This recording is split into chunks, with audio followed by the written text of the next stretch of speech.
And that's what I believe happened here. Something was on the other side of that fence that was a threat to the animals, and Rip did not like it. So he went under there, chased them off.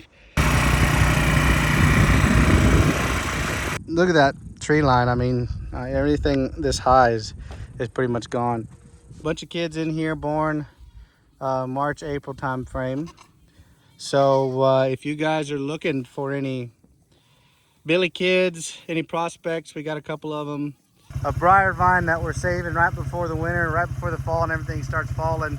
Using brush and weeds to make into pounds. While we were away for a few days, we were tracking the dogs, and we noticed that maybe one of the dogs got out. He could have been chasing a pig, coon, who knows? I mean, there's even mountain lion sightings in our area. But it looks like this was his pinpoint location on when he got out, or where he was getting out. If you guys remember back a couple of months ago when we set this pin up, the only spot is this low spot if they were to go under it, or wild hogs go under it and tear it down, or a heavy storm. But we have the tracking collars on the dogs, so we'll watch them pretty closely. We said it was going to be, you know, a couple of months for them to be in here. And this was filled with water right here. And we said if it got low, then they'd be able to go underneath. And that's what they did. You know, the dogs aren't perfect. Even a full-grown dog isn't perfect. So we're going to go ahead and patch this up, see if we can hammer some of this stuff in, wire it to that hard panel, and hopefully make sure they don't go through here again. We're not going to dog the dogs for doing this. For all we know, they could have been doing their job, chasing something that was a threat out. They're not just getting out for fun. There could have been pigs on the other side of that. The pigs are known and seen to come through this creek bed to get to the water source. And that water source is one of the only ones that still got a really good level after all the drought conditions we've kind of had these last few weeks.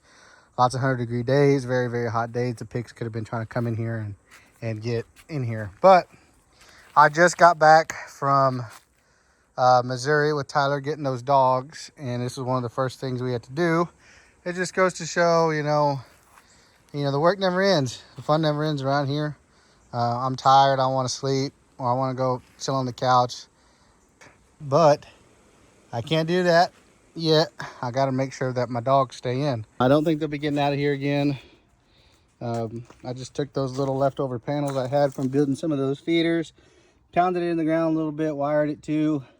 The dogs are going to get the message not to go back through there. We're not going to sit here and lie to you and tell you, you know, our dogs never get out.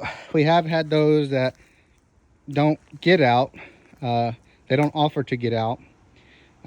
That's not saying they haven't got out before, but they don't intentionally get out. But there's also some that, you know, if they're chasing something and it's on the other side of that fence, they're going to go through that fence. And that's what I believe happened here. Something was on the other side of that fence that was a threat to the animals, and Rip did not like it. So he went under there, chased them off, based off his recordings on his pings on his collar. So I went ahead and closed that up, left some leftover wire in case we need to patch some more areas, but I don't foresee us having any kind of flash floods anytime soon.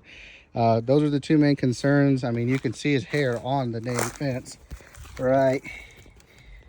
Let's see, where's it at? Right there. Pull it off here. That's his hair. That's definitely Rip's hair. So I don't think he'll be getting back through there as I drop the phone. But it's one of the main things we had to make sure we did before we laid down, or later head down on the pillow tonight and relaxed after a long drive. And any person that says their dog has never gotten out, you can tell them I said I think they're lying. Everybody's dog, I think, has gotten out 1 or 2 times, and some of them are repeated aggressors to that. But then there's also some that just don't offer, even if there's something on the other side. They don't want to. That's not saying they haven't before. We do have a few that just don't mess with fences, like Worm. Worm does not mess with fences. So I'm gonna walk my butt back up here. I'm still in my Crocs and shorts from driving, but I got my 2 tools. I'm gonna walk back up this creek bed, get back on the 4-wheeler, do around the 4-wheeler and make sure everything is still up. But I'm almost positive that is where they got out at. So yeah, that's part of it, guys. 105. Last thing I wanted to do was drive out, I don't know, 3-4 miles out to where the goats were and figure this out. But we got it figured out, I think. Stay tuned for more fun. We've always got it here at Bear Family Farms.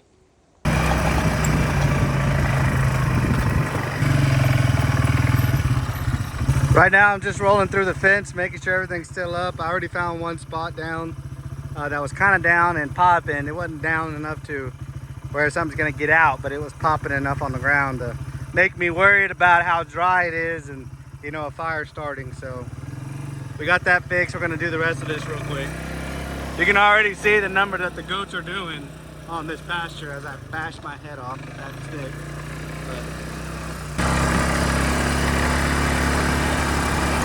I'm on the inside of the pasture right now. Later on, we're gonna give them all that ragweed.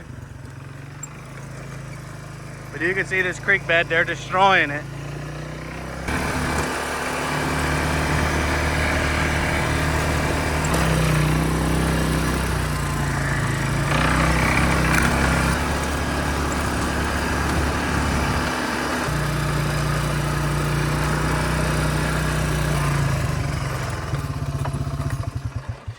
So you can see everything looks good on this side of the back side of the fence. You'll hear me say this probably a million more times before we get some rain, but it's crunchy, very risky out here starting a fire. So very important that we make sure this fence is up off the ground, not making any sparks. But look at that tree line. I mean, everything this high is pretty much gone. So now they're gonna start eating some of this dead grass and getting up higher past that nipple level. Glad the fence is all up. I think that was the culprit, that part that was over there by the creek bed. And now I'm gonna make my way out of the other side, see if I can go find the goats. There's one more dog that I need to get eyes on. It's a pup that we have in training that is actually headed to our buddies that we just saw in Missouri, Rochelle and Jeremy. She's a very good dog. She's always with the goats. I saw the other 3 dogs. They like to roam a little bit around the fence line, but they put her on guard duty. We're saving all that right there. That's like, I don't even know, maybe 15 acres or 20 acres of briar vine that we're saving right before the winter, right before the fall and everything starts falling. We're gonna put the nannies in there and get them a little bit fatter, ready to breed. Using brush and weeds to make into pounds for these girls to get bred.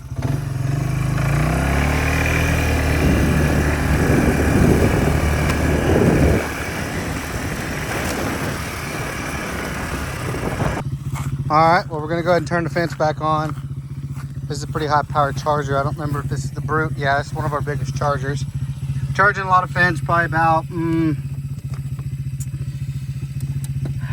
I don't know, maybe 50 nettings or so or more. I mean, like I said, this pasture's pretty big and we've got it on 2 different chargers just to make sure it stays pretty hot. But you'll hear it start popping here shortly. There it goes. Cover it back up. And then, oh, nope, lid came off. I have to figure something out here. I'm gonna put you on the ground.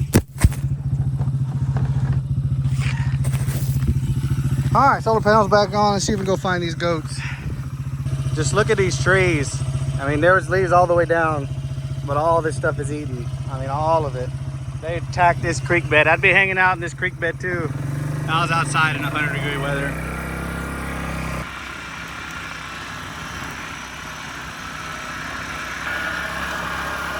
Pond still looks good. Still got lots of water. I think the goats are over there somewhere. Yeah. See if we can go catch them or catch up to them. All right, so looks like all the goats and sheep are in here. Majority of them anyways. They'll start coming out of the woodworks. There's the pup right there. So we found the missing one that we hadn't got eyes on yet. You can see that nanny teaching her a lesson there. So they've got her on kind of low man on the totem pole duty. She's a beautiful dog. She's gonna be an amazing dog, and I really hate to see her go when it's time for her to go, but I think that's kind of what you want.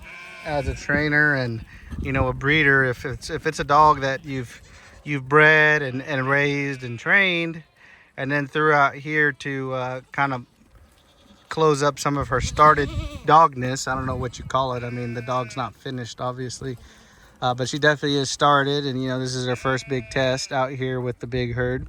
And she's doing great.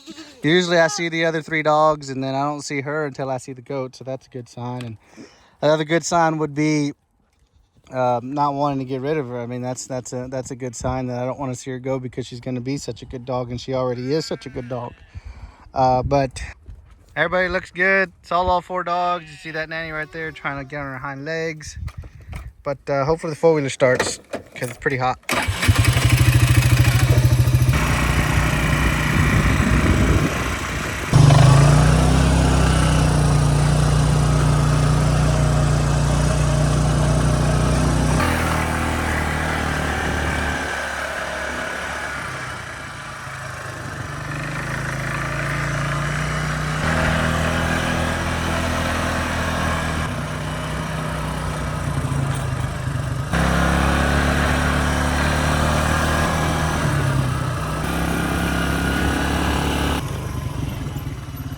Here's another good dog that's going to our buddies up in Missouri.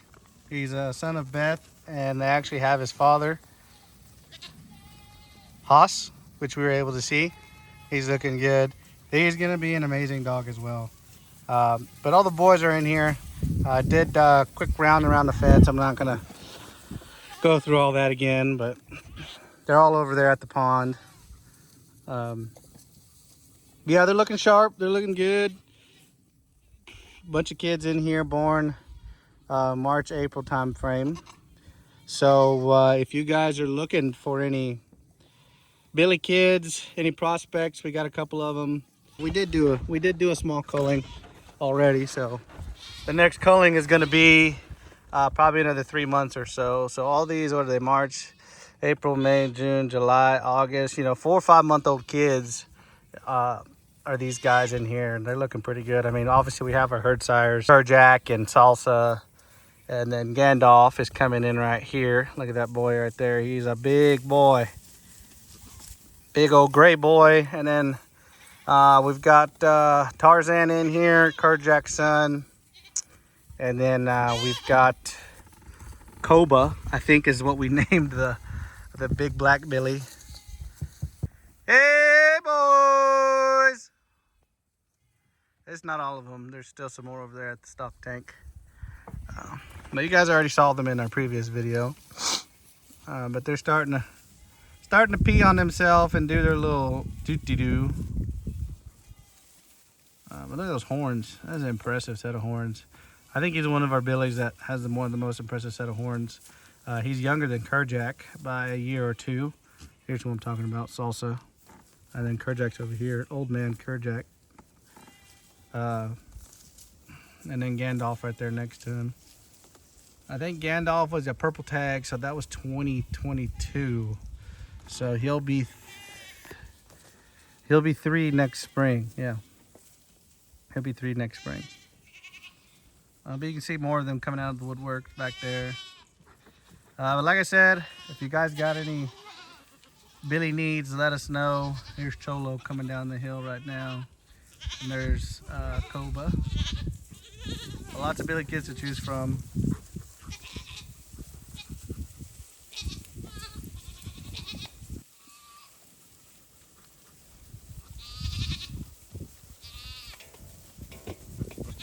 And obviously we got some yearlings in there. I think we have 5 or 6 yearlings that we held back for ourselves. But we might be willing to let one of them go. 1 or 2 max. Here's a yearling right here. Let's see right there. Yearling there, and some of them over here eating mineral. Very nice 2 sets right here. There's a yearling. That's a son of Jack right there. There's it right there with the green tag. There's Jack, or there's his son, and then that's Jack right there. It's almost that time of year. There's Tarzan. Let's see if we can get him next to his dad. Oh, he's coming in for some mineral. There's Max. He's a bottle baby that we raised a year or 2 years ago. He is a wether. He's a great Judas goat. That's why we keep him in here. Look at that guy. He is impressive. Let's see how much zoomed in this thing's gonna let me get. Wow. Very nice. Nice guy. But yeah, there's a couple generations right there. We got Kerjack, Tarzan, and then no name here. I haven't named him. And then there's Cholo. Big boy Cholo. But he's nice. Son of Kerjack, last year's son. Got the full collar, the buckskin color. It's been very hard to duplicate this man right here. Look at that. Look at that stance. Very, very impressive.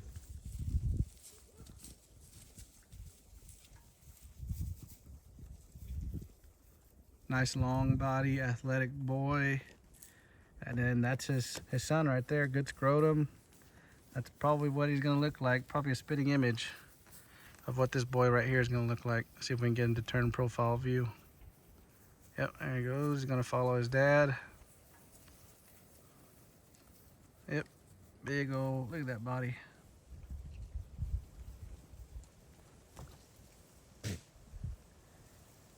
That's the son, and that's the daddy. And then this is one of Kerjack's first sons over here. Obviously he's 2 or 3 years older than this little fella here, but he'll be that one day for sure. All over here eating some brush for the evening and gonna settle down. Our old pig traps. Don't mind those. Nice blue Billy prospect right there from last year. Both those are last year's kids. I believe that paint right there is a son of Maui. We got big boy there. The sun's going down, so it's hard to see. But that's Koba, big black Billy here. Here's a kid, this year's kid, and then that's last year's kid.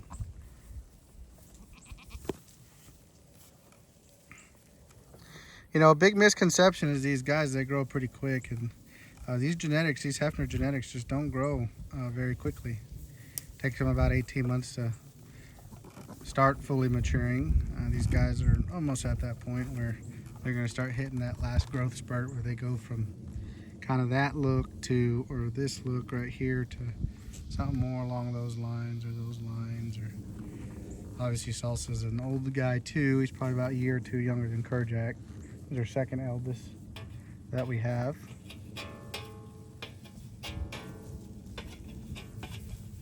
But yeah, be sure to give us a shout. We got lots of prospects.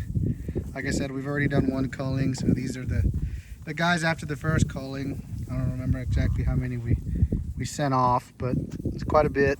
So my job's done here for today. Made sure everybody's in here. Here we are. The boys have been relocated. They are out here on some brush now, and they got a little pond. Of course, we'll probably have to bring them some water at some point, but the main thing is just letting them eat some leaves. This should keep them busy for a little while. It's pretty thick up in there, as you can see. We have one dog in here with them, and that'll be plenty in this littler spot, and that dog stays with them really well. So we'll just take a gander. You can see a lot of these briars are still green and doing good. There's some that are burnt out, but for the most part, they're still pretty green, and that's what the goats love. The grass is definitely burned out. We're needing some rain, but we've made it this far, and it's a better year than it has been in the last few, so can't complain too much about any of that. We have the hot fence on. These are the pig traps. We have them set up so they're open so no one can get stuck in there, because they definitely, we actually have caught a goat in here one time when we had all the nannies in here. It looks like this little guy right here got in the pond a little too deep. He's a little muddy. So yeah, they're gonna have a good time. But we will have to bring them water. We're in a little bit of a drought. We're needing some inches, but you just gotta do what you gotta do. And being on pasture is a big deal instead of dirt. Dirt lots and them just do not mix well for us. So if you can get them on pasture, they do better, even if we have to haul them some quota.